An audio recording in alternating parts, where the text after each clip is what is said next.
이번 마덱스 2025에서 정말 엄청난 취재 열기와 함께 여러 VIP들을 이제 행사장에서 만날 수 있어서 굉장히 놀랐는데요. 가령 루마니아 공군 장성 같은 경우에는 이제 대표단이 와가지고 우리 KF21과 FA50 관련해가지고 브리핑을 카이 CEO부터 직접 듣기도 하고, 사우디아라비아에서도 이제 해군 장성급 대표단들이 오셔가지고 자신들이 지금 구매하고 싶어하는 잠수함과 이제 수출형 보이함에 대해서 스펙을 물어보고 앞으로 우리나라의 미래에서 미군이 사용할 전투함을 건조하게 되는 이런 상상도 못했던 일이 벌어질 것입니다. 안녕하세요. 에비에이션 위크 한국 특파원 김민석입니다. 주로 K방산의 성과라든가 우수한 우리나라의 국방과 기술력을 해외에 소개하는 일을 하고 있고, 국내에서는 비즈한국 등의 칼럼을 쓰고 있습니다. 또한 얼마 전에 K방산에 투자라는 K방산 투자 입문서를 내놔가지고 지금 현재 판매 중입니다.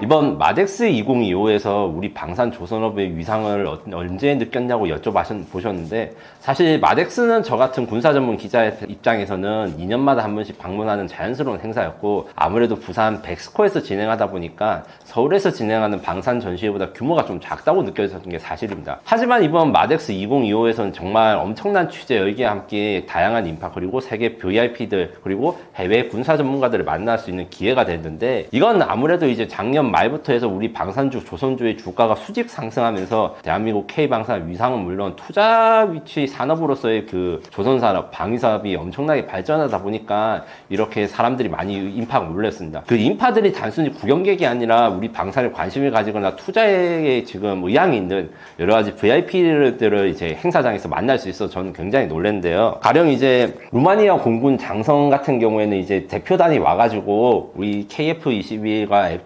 FA50 관련해가지고 브리핑을 카이 CEO부터 직접 듣기도 하고, 이제 KF21 설명과 FA50 모형을 선물받고 즉석에서 이제 인터뷰를 하고 하는 모습도 볼 수 있었고, 사우디아라비아에서도 이제 해군 장성급 대표단들이 오셔가지고 HD 현대중공업과 하나오션에서 자신들이 지금 구매하고 싶어하는 잠수함과 이제 수출형 보이함에 대해서 스펙을 물어보고 이런 것들을 제가 발견할 수 있습니다. 여기다가 이제 UAE에서 가장 큰 방위사업 기업이라고 하는 이제 엣지그룹의 CEO와 대표단들도 방문해가지고 한 바퀴 쓸어갔어요. 이런 거는 정말 프랑스나 뭐 유로레이발 뭐 같은 행사나 아니면 대규모 방위사업 전시회, 외국에서나 볼 수 있었던 장면들이었습니다. 사람들이 돈을 벌고 쫓아온다 뭐 이렇게 말하면 약간 과장일 수도 있어요. 마덱스가 끝난다 해서 당장 이제 계약이 되는 건 아니기 때문에. 다만 전 세계에서 대한민국 방위산업, 특히 해양 방위산업에 관심을 가지고 있는 VIP 고객들이 많이 있다는 것 자체가 우리 이번 마덱스 2025에서 얼마나 K방산의 위상이 높아졌는지 이걸 보여주는 사례라고 할 수 있습니다. 이번 전시회에서 주목받을 만한 아이템 혹은 이제 새로운 신무기 같은 거에 대해서 여쭤보셨는데, 일단 USB 무인 수상정에 대해서 설명을 쉽지 않을 수가 없어요. 왜냐하면 현재 지금 군함들이란 건 다 50명에서 200명 사이에 엄청나게 많은 수병들이 각자 일을 하면서 작동을 해야 되는데, 아시다시피 우크라이나 전쟁에서 드론 전쟁이라 해서 막 사람이 안 타고 그 조종하는 드론들이 탱크도 부수고 이런 것들을 다 아실 건데, 이게 단순히 지상전과 공중전에서 일어난 게 아닙니다. 해상전에서도 이 USB, 그러니까 자폭 드론이라든가 무인 수상정을 사용한 해전이 굉장히 지금 활성화돼 가지고, 우크라이나 해군 같은 경우에는 크림반도 교각을 이제 자폭 드론이 아니라 자폭 보트로 폭파시키기도 하고, 그 러시아군 흑해 함대가 그 우크라이나 함대보다 상대가 안 되게 엄청나게 큰 함대예요. 근데 지금 러시아 함대는 흑해에서 발이 묶었습니다. 왜냐? 우크라이나 해군의 USB 무인 수상정들이 자폭 공격을 해서 각종 초기함이나 아니면 그 상륙함들이 다 부서졌어요. 이런 부서진 성과가 많으니까 남아있는 배들도 함부로 움직이지 못하거든요. 이런 것들이 단순히 외국에서만 만들고 있는 게 아니라 우리나라 K방산에서도 그걸 열심히 만들고 있는데, LIG 넥스원 같은 경우에는 얼마 전에 정찰용 무인 수상정 사업에서 이제 하나오션을 이기고 승리해서 해검 X라고 하는 신형 무인 수상정을 만들었는데, 이 정찰용 무인 수상정 같은 경우에는 크기가 보트 크기라고 생각하시면 됩니다. 한 5명, 6명이 탈 수 있는 요트 정도의 크기에 기관총이라든가 레이더를 탑재했고, 해검 X 같은 경우에는 비공 유도 로켓 2기, 그다음 미사일, 그다음에 다목적 미션 모듈이라 해서 크기가 이제 지금 정찰용 무인 수상정보다 훨씬 커요. 거기다가 모듈을 갈아 끼웁니다. 아무래도 휴대폰에다가 뒤에 맥세 맥세이프로 여러 가지 지갑이라든가 아니면 삼각대 이런 거 끼우는 것과 똑같은 원리로 이제 기뢰를 설치하거나 아니면 이제 수중소음을 탐지하는 소나 모듈 아니면 미사일이나 자폭 드론 모듈을 임무에 따라서 교환하는 이런 것들을 선보였습니다. 하나오션도 여기서 이제 지지 않고 같이 또 무인 수상정 얘기 냈는데, 하나오션 같은 경우에는 조금 더 큰 200톤대의 무인 전투정 이걸 만들었습니다. 이거 같은 경우에는 본격적인 함대함 미사일이라 해가지고 사거리가 100km도 넘는 이런 미사일들을 탑재하거나 아니면 이제 본격적인 지상임, 그러니까 NLL에서 북한 배들을 격파하는 임무를 맡을 수 있는 이런 것들을 제시했고, 이제 요거보다 더 좀 주목할 만한 게 더 있었어요. 쉽게 말해서 항공모함인데, 이제 여러 유튜브에서 보셨듯이 대한민국 CVX라는 계획으로 항공모함이 추진되었다고 그게 최근 변경이 되었습니다. 변경이 된 이유는 어려운 말로 경제성 확보, 이제 쉽게 말하면 돈 때문인데, CVX 항모에 대해서 항모 자체에 대해서 반대하는 사람들은 별로 없었어요. 다만 이게 돈이 문제였습니다. 항공모함보다 항공모함에 탑재한 함재기 F-35B 수직 이착륙기 혹은 KF-21N 이 버전들이 이야기되는데, F-35B 같은 경우에는 너무너무 비싸가지고 이게 좀 배보다 배꼽이 크다 이 돈으로 다른 사업을 하는 게 낫지 않겠나 이런 의견이 있었고, KF-21N 같은 경우에는 F-35B보다는 훨씬 저렴했어요. 대신에 항공모함이 비싸집니다. 왜냐면 이제 캐터필터라고 하는 이제 강한 증기압력 혹은 전자기의 힘으로 비행기를 밀어내서 이륙시키는 장비가 필요한데, 이것들이 굉장히 비싼 데다 기술적으로 어려워요. 자기부상 열차랑 비슷한 원리지만 중국과 미국 정도만 이제 막 실용하는 단계고, 그들도 시험하는 단계라 가지고 이게 많이 기술적으로 난이도가 높았습니다. 그래서 지금 대안으로 제시된 게 유무인 복합 지휘함, 그러니까 쉽게 말해서 드론 항모입니다. 일반적으로 생긴 거는 이제 하나오션이 공개한 고스트 커맨드 2 같은 경우에는 항공모함이랑 비슷하게 생겼어요. 정확하게 말하면 다목적 항공모함인데, 이제 고정익 항공기 F-35B, KF-21을 운영하지 않지만 그 대신에 로어스라고 하는 대한항공의 무인 편대기, 이거는 이제 제트 엔진을 달고 폭탄과 미사일을 공격할 수 있는 스텔스 공격기, 그 다음에 그레이 이글 스톨, 요것은 이제 공격과 정찰 임무를 수행할 수 있는 프로펠러 이제 무인 항공기, 이런 것들과 수리온 그 사람이 타고 있는 상륙 기동헬기, 공격 헬기, 그 다음에 상륙정들을 탑재해서 무인기를 운영할 수 있는 모함으로서 뿐만 아니라 이제 상륙 작전을 할 수 있는 이 45,000톤 크기의 드론 항모를 이제 공개를 했고, 현대오션 같은 경우에는 이제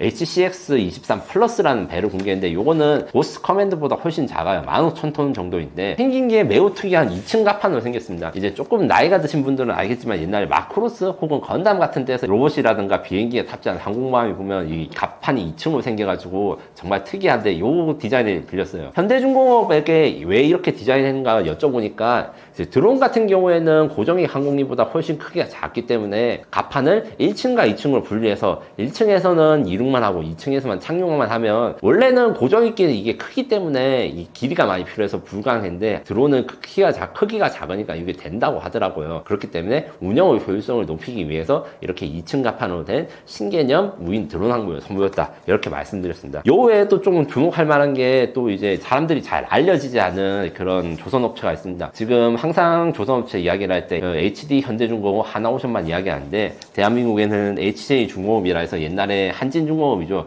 요게도 군함과 전투함들을 만듭니다. 그 중에서 특히 LSF-2라고 하는 고속 상륙함이 좀 주목받고 있는데, 원래 이 배는 독도함이나 마라도함 같은 상륙 모함에서 발진하는 그 에어쿠션 배입니다. 에어쿠션이 공기 부양정이라 하는데, 바닥으로 해서 그 엄청난 공기들을 많이 밀어내서 이제 띄운 다음에 배에도 바다도 갈 수 있고 땅에도 갈 수 있는 수륙 양용 배예요. 요것 같은 경우에 상륙 작전에 필수적이라서 지금 한국, 그 다음에 일본, 미국 등에서 지금 사용 중인데, 우리나라 LSF-2는 미국과 함께 유일하게 지금 실용화된 상륙함에 탑재 가능한 그 에어쿠션 배라고 할 수 있습니다. 이것 때문에 지금 이제 수출이라든가 MRO 이런 것에서 상당히 좀 문의가 좀 오고 있는 것 같아서 이 부분도 좀 주목해 주셨으면 좋겠습니다.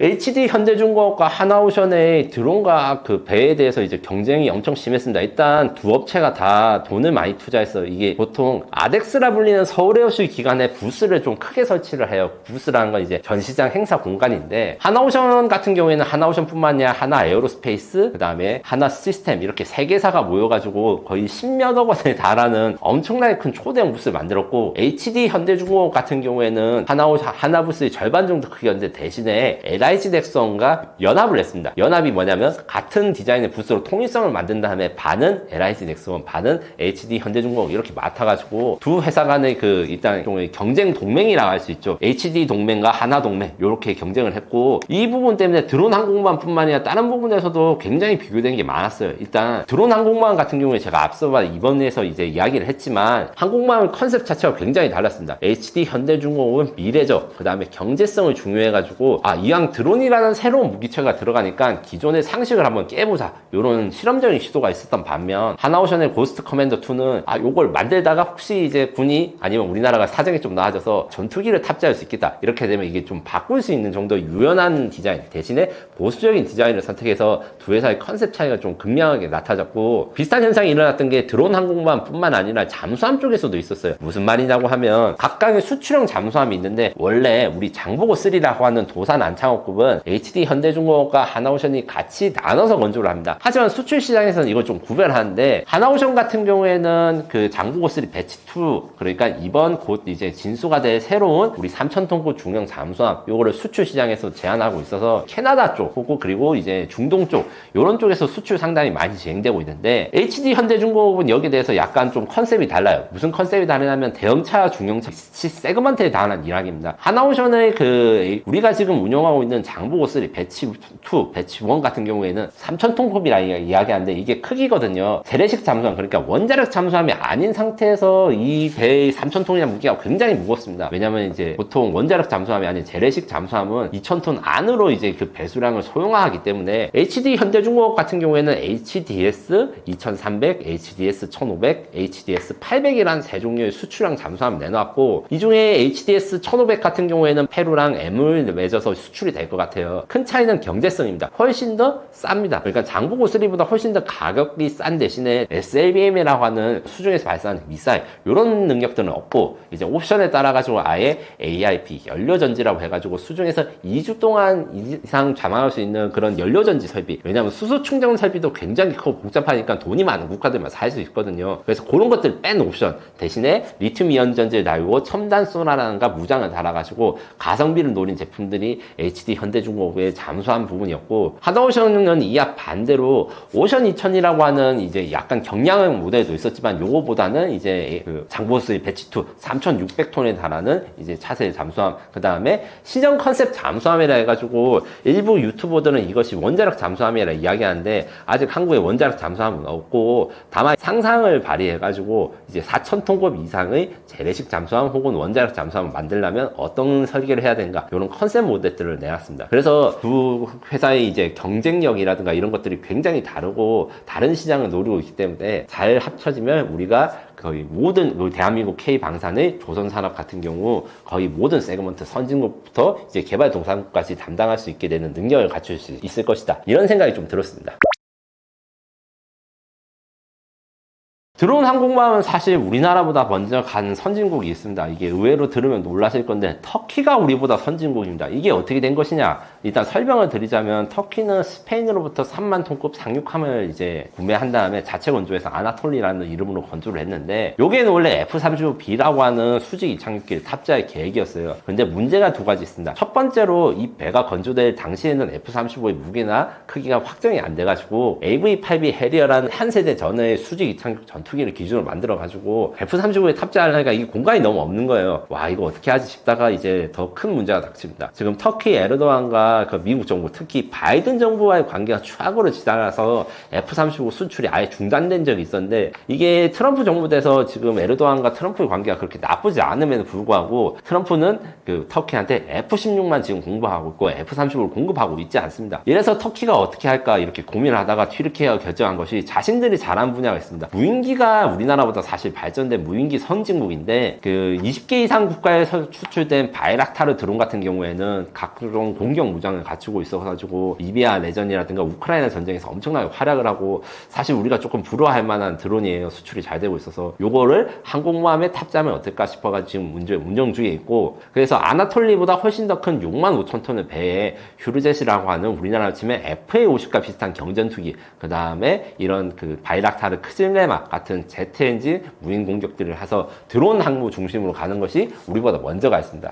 그래서 우리나라 같은 경우에는 이걸 좀 따라하는 경향이 있는데 이게 따라한다고 해서 특별히 나쁜 것이 아니고 우리나라 그 장점과 이제 선발 주자들이 그 특징들을 잘 설계해서 고스트 커맨더 2 그러니까 하나오션의 디자인 같은 경우에는 크기를 좀 줄인 대신에 다목적 그러니까 상륙 작전이나 이런 것들을 수행할 수 있는 것뿐만 아니라 우리나라가 지금 드론도 개발하고 있는 게 단순히 드론이 흔히들 생각하시는 쿼드커프터 드론 같이 이제 뭐 DJI 같이 생긴 것도 있지만 비행기 같이 생긴 것도 사실 많아요. 군용 드론들은 이게 메인인데 이 중에서 항공모함에서 운용할 수 있게 이멀스라고 하는 이제 전자기 캐터필드 기술 이런 것들이 지금 올해부터 연구를 시작할 것입니다. 이 기술 같은 경우에는 지금 현재 미국, 중국만 지금 가지고 있어가지고 프랑스나 이런 나라들도 미국산을 수입하자 이렇게 이야기가 나왔는데 우리나라 같은 경우에는 이제 미국 수준 그러니까 30톤 이상의 비행기를 막 이륙시킬 수 있는 엄청나게 크고 대단한 걸 만드는 건 아니에요. 그렇게 하기는 어렵고 대신에 이제 10에서 20톤 약간 작은 사이즈로 해서 대신에 가격도 저렴하고 개발에 대한 난이도 좀 낮출 수 있죠. 그런 것을 만들어서 드론을 발진시키는 기술 이런 것들을 진행할 생각이고 상륙함과 드론이 같이 있을 때 장점은 이제 상륙 지원을 드론으로 할 수 있기 때문에 강력해진다는 점이 있습니다.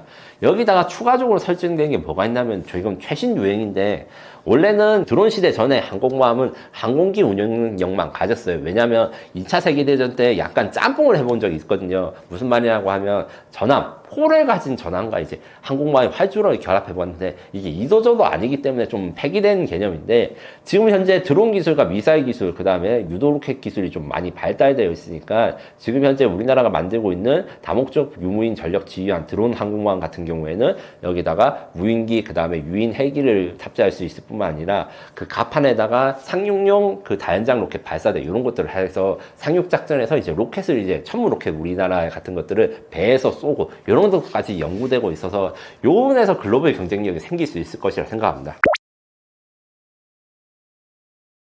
마덱스에서 외국 VIP나 수출 대상국 뭐 전문가분들 만나서 어땠느냐 이런 질문이신데 일단 제가 관측했던 이제 전문가나 이제 외국 VIP 같은 경우에는 일단 VIP 이제 사우디아라비아 해군에서 그 호위함과 잠수함에 대해서 설명을 듣는 거 봤고 루마니아가 FA-50 경공격기에 대한 설명을 들었는데 단순히 설명을 들은 게 아니라 어떻게 발전되고 이제 요즘 질문들 같은 경우에는 아무래도 얼마 전에 파키스탄에서 라팔 전투기가 파키스탄 공군의 J-10 중국산 전투기에 떨어진 것 때문에 이런 것도 많이 묻는다라고 이제 지금 카이 CEO가 이야기를 하셨더라고요. 그래서 우리 KF-21이 어떻게 하면 중국산 전투기나 이런 거에 비해서 더 나은 경쟁력을 가진가 이런 걸 설득하는 시간이 있었고 사우디아라비아 같은 경우에는 우리나라 이제 전투함 그 다음에 잠수함에 관심이 많은데 사우디아라비아 해군에 항상 고민거리가 있습니다. 인력 육성이 문제고 교육이 문제인데 지금도 해군 사관학교 이런 데서 사우디아라비아 이제 사관학교에서 위탁 교육 받으신 분들이 있어요. 이런 것들을 좀 더 활성화해 가지고 좀 교육을 할 수 없나 이런 이야기도 많이 하셨고 캐나다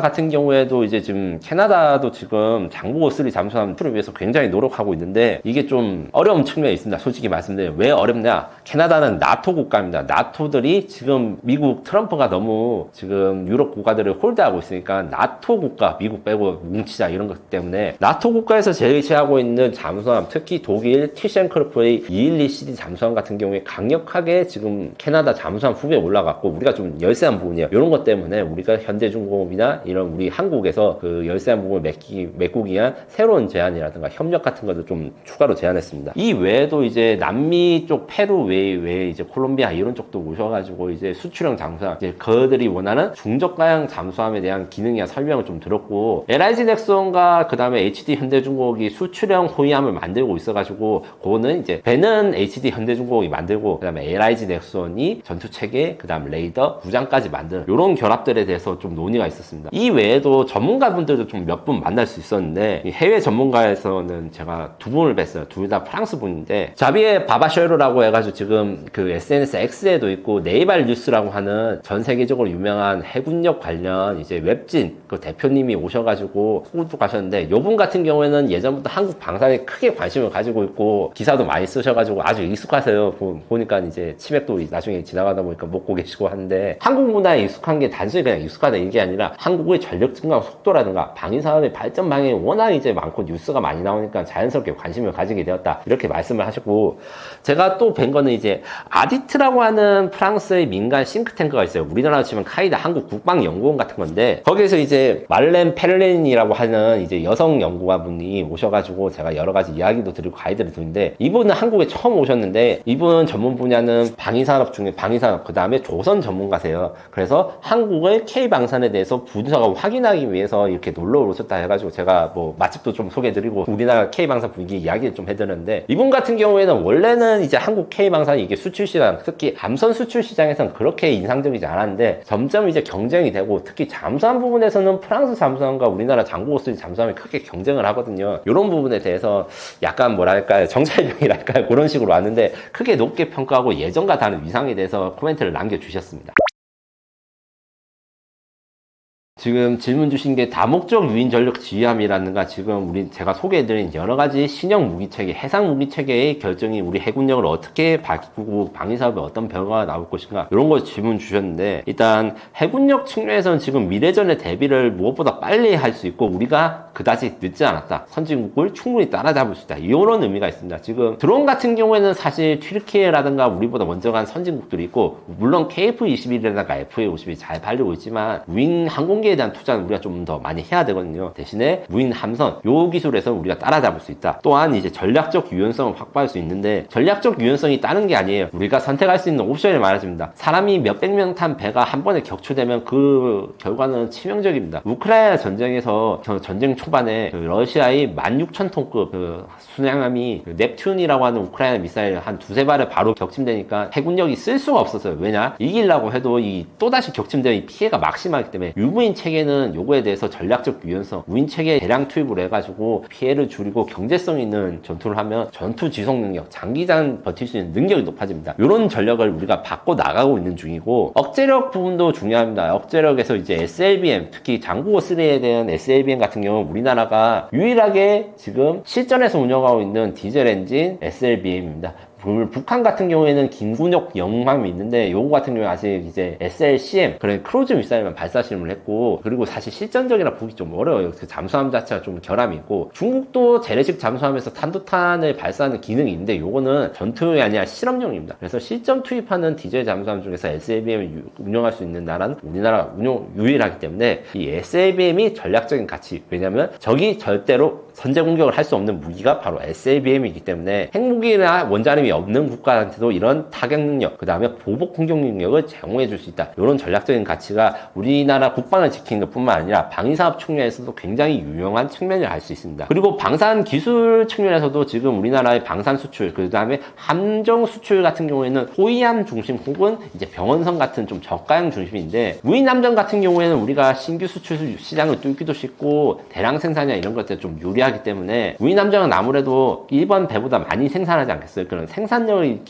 중심으로 해서 우리가 좀 더 주도권을 가질 수 있다, 이렇게 생각이 들고, 산업 생태계가 좀 더 발전될 수 있는 크기가 됩니다. 왜냐하면 대형 함정 같은 걸 독점하고 이런 상황이 지속되면 사실 중소조선소들은 여러 가지 우리나라 함선이나 해군력의 사업에 참여를 하고 싶어도 점점 어려워지는 상황입니다. 그래서 무인 함선이라든가 아니면 이런 신개념 함선 같은 게 새로 나오면서 이런 산업적인 측면에 이득도 있을 거라 생각합니다. 최근에 정부가 바뀌면서 차기 정부의 방산 정책과 조선 정책에 대해서 여러 가지 여쭤보신 분들이 많아서 제가 나름대로 취재를 해봤습니다. 취재를 해봤을 때 생각보다 놀랬던 게, 지금 전문가분들이나 아니면 원래 우리 방산 수출에 공헌하셨던 많은 분들이 지금 이제 참여를 하고 계시고, 그리고 현재 지금 방산 수출이라는 게 잘 되고 있잖아요. 여기에서 크게 변경하거나 손상될 것은 전혀 없습니다. 다만 이제 좀 목표가 높아지고 더 강력해졌다, 이렇게 이해하시면 되는데, 이재명 정부의 지금 방산 수출 공약은 글로벌 방위사업 4대 강국입니다. 4대 강국이 무슨 말이냐면, 쉽게 말해서 미국, 중국, 러시아 다음에 4위가 대한민국, 방산 수출 4위로 올라갔는데 지금 우리나라가 8위에서 9위거든요. 이 말인즉슨 이재명 정부에서 목표는 영국, 프랑스, 이탈리아, 독일, 이 유럽 국가들을 모두 제치고 방산 수출을 확대하는 4위 국가로 되는 굉장히 도전적인 목표입니다. 이것 때문에 이게 정말 될까, 이렇게 생각도 하시겠지만, 다들 아시잖아요. 지금 올해랑 작년 말부터 생각한 이 K방산의 흐름이 심상치 않습니다. 수주 잔고가 일단 굉장히 많고, 유럽 국가들이 지금 우크라이나 전쟁이 장기화되면서 그들이 좀 자고 있던 방위사업들이 깨어나고 있는 걸 건 사실이에요. 자신들의 방위사업을 좀 육성해야 한다. 이런 것들이 있고, 가장 최근에는 어떤 일이 있었냐면, 방위사업 이슈는 아니지만 이제 체코 원전 있지 않습니까? 체코 원전에 대해서 이제 우리나라 이제 한수원이 이겼는데 프랑스가 졌어요. 근데 졌을 때 어떤 일이 있었냐? 프랑스가 스파이랑 로비스트를 공론해가지고 뭐 전문가들이 프랑스 말을 두둔하고 한국에 대해서 의문을 표시하도록 일부러 이제 공작을 하거나, 아니면 체코 정부 내부에 뭐 비밀 미정이 있어가지고 프랑스한테 미리 결과라든가 문서 전송 이런 것들을 알려주는 게 체코의 내부 방첩기관 EIS에 발각돼가지고 지금 체코에서는 난리가 났습니다. 왜냐? 같은 EU국가고 동맹국인데 이렇게 뒤통수를 치고 스파이를 보내가지고 우리 한국과의 협력을 방해하고 있으니까, 요게 저는 단순히 그 원전 사업뿐만 아니라 우리 방위 사업에서도 있을 만한 스토리라고 생각하고, 기존의 강자들이 정말 우리가 생각하지 못한 졸렬한 방식으로 방해할 것은 맞습니다. 하지만 그럼에도 불구하고 이기지 못하는 거, 우리 대한민국 방위 사업의 강점인 가성비, 그 다음에 생산 능력, 그리고 여기다 플러스해서 지금 현재 노력하고 있는 미래전에 대비한 신기한 무기체계에 대한 연구개발만 잘 이루어진다면 이 4대 방산 수출, 이건 충분히 가능할 것 같고, 또 이제 조선업 관련해서 중요한 거는 MRO예요. MRO가 굉장히 중요합니다. 지금 미국은 현재 MRO 사업에 한국과 협력하기로 결정을 해서, 그 필리조 협력하기로 결정을 해서 하나오션이나 HD 현대중공업, HJ중공업들이 MRO를 준비하고 있는데, 현재까지는 이제 미군의 전체 전투함 중에서 아주 일부만 건조할 수 있어요. 그러니까 보급함, 뭐 수송함이라고 하는 전투 능력이 없는 배들에 대해서 지금 수소를 하고 있고, 여기다가 이제 전투함을 MRO 하거나 아니면 미국에 있는, 그러니까 태평양 외에 다른 데의 선박들을 MRO 하기 위해서는 사실 여러 가지 법적 장벽이 있습니다. 이 법적 장벽을 지금 이제 정부의 수장이 없었을 때는 이제 미국과 협상이 좀 어려운데, 미국과 협상을 할 수 있는 협상 파트너가 생기면서 정부 대 정부, 이제 트럼프와의 빅딜을 통해서, 트럼프도 이제 우리나라 조선업에 대해서 관심이 많으니까 우리가 이제 트럼프한테 미국 해군력 복원에 우리가 도와주겠다, 그러니까 MRO를 달라, 이렇게 하면 충분히 딜이 될 가능성이 있고, 최종 목표는 미국의 해군 함선을 대한민국이 건조하는 겁니다. 요거는 굉장히 어려운 목표지만 가능성이 있어요. HD 현대중공업이 발표한 자료에 따르면 같은 이지스 구함을 만드는데 미국에서 만들 때보다 한국 현대중공업에서 만들 때 공기랑 그 다음에 비용이 70% 그러니까 30% 이상 절감이 된다고 이제 홍보를 합니다. 이건 엄청난 숫자거든요. 이런 거를 이제 무시하고, 야 그래도 미국에서 무조건 군함을 만들어야 돼, 이렇게 트럼프 정부가 입장을 고수하기는 쉽지 않기 때문에, 이제 새 정부에서 이런 빅딜과 협상이 잘 진행된다면 앞으로 우리나라의 미래에서 이제 현대 울산조선소 막 아니면 옥포조선소에서 미군이 사용할 전투함을 건조하게 되는 이런 상상도 못했던 일이 벌어질 것입니다. 지금 제가 책을 내고 난 다음에 이제 대한민국 방위사업뿐만 아니라 전 세계 이제 무기 동향이라든가 사건들이 숨도 새 없이 혁신적으로 바뀌고 있습니다. 물론 제 책에서 이걸 완벽하게 예언을 했다고 보긴 어렵지만 상당한 부분, 특히 드론이라든가 가성비 무기, 그 다음에 차세대 공중 전투체계, 이런 게 인도 파키스탄 전쟁이라든가 아니면 우크라이나 전쟁, 이런 데서 지금 속속들이 보이고 있는데, 이 점에서 대한민국 방위사업은 위기이자 기회를 가지고 있는 상황이 맞습니다. 위기인 것은 기본적으로 대한민국 상황, 그 방위사업은 재래식 무기, 탱크, 장갑차, 함선, 이런 것 같은 전통적인 무기 체계에서 강점을 가지고 있기 때문에 지금 현재 나오는 신개념 미래 무기 같은 경우에 이런 전통적인 무기에 크게 위협을 가지고 있거든요. 이를 대응하기 위해서 우리나라 흑표 전차에 뭐 드론 방어 장치를 단다든가 이런 식의 개량과 개조를 통해서 기존 무기 체계도 혁신을 해야 되고, 또한 가능성 있고 능력 있는 기업들을 육성해가지고 방산 스타트업 육성이 굉장히 필요합니다. 제가 앞서 말했던 이제 여러 가지 방위사업 스타트업 같은 경우에 이런 드론 전쟁에 대비를 하거나 가성비 있게 방어력을 구축하고 이런 것들이 있거든요. 이런 관점에서 방위사업을 본다면 앞으로 대한민국 방위산업은 가까운 미래에서는 견조하게 성장할 것인데, 이제 장기적으로 추락을 하는가 아니면 화려하게 수직 상승을 하는가는 미래 무기에 대한 대응책을 우리 방위산업 업체뿐만 아니라 정부가 합심해가지고 연구를 하고 투자를 해야지만 이 지금 방위산업 호황을 이어나갈 수 있을 거라 생각하고, 저도 밖에서 기사로 어떤 기술이 있고 어떤 걸 해야 되는지에 대해서 조언이라든가 지원을 하겠습니다. 시청자 여러분도 이런 관점으로 해서 방산주에 투자하시거나 방위사업에 관심을 가지게 되면 자연스럽게 대한민국의 국방 능력도 높아지는 한편 개인적으로 투자 관점에서도 좋은 소식이 있을 거라 저는 그렇게 생각이 듭니다.